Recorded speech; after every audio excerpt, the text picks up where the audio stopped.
give me 10 minutes to go back there and make sure the bastard's dead. Move, Lieutenant Baird.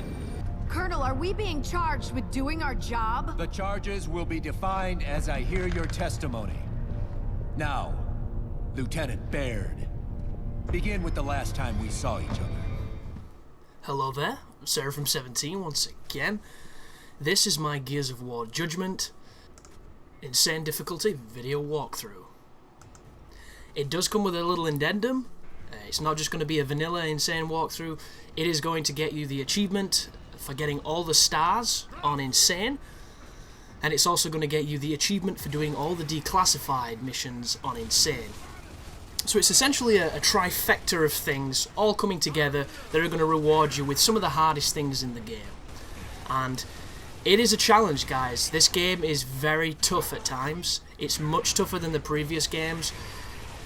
And it's tougher for a variety of reasons, but I'm not going to go into that in this first video because it's only short. I'll probably speak more about that when we face it. This very first section here is an introduction to the game.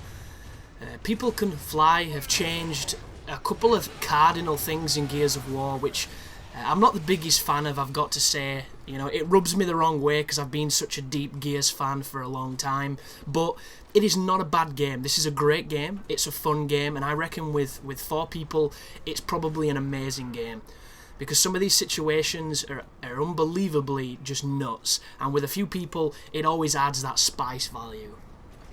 But, as I've said, this is going to be 3 stars declassified on Insane, and it's rough. It is rough. There are certain sections of the game which I think are insanely difficult, but they're only insanely difficult if you get unlucky. It would seem that a lot of these sequences are very luck dependent, because there's a smart spawn on this game which manipulates what enemies you fight, and there's generally 2 to 3 different variants depending, and you can't pick them, they just happen.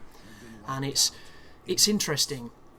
Some spawns are easier than others. You know, if you don't get that unlucky grenade that killed me, you'll have a great time, and vice versa. So whenever I say a section coming up is difficult or easy, it's my personal experience of it, and I want to just put this out on video number 1 that you might not have my experience, and if you don't, God help you, because there is a bit coming up called Fortress where you have to clear a beach, Normandy style, and that to me is hell, that level. That is the worst level on this game.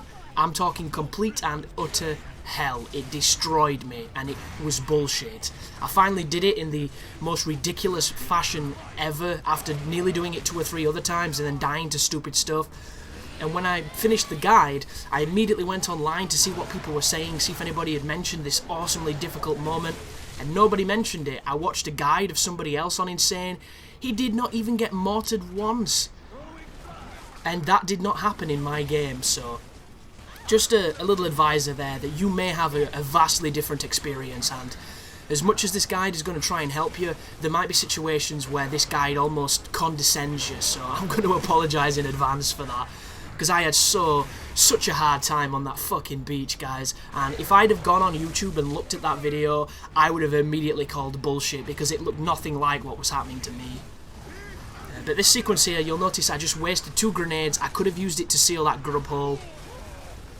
The 3 stars on this one, you're not going to struggle to get them. It's a very, very simple procedure.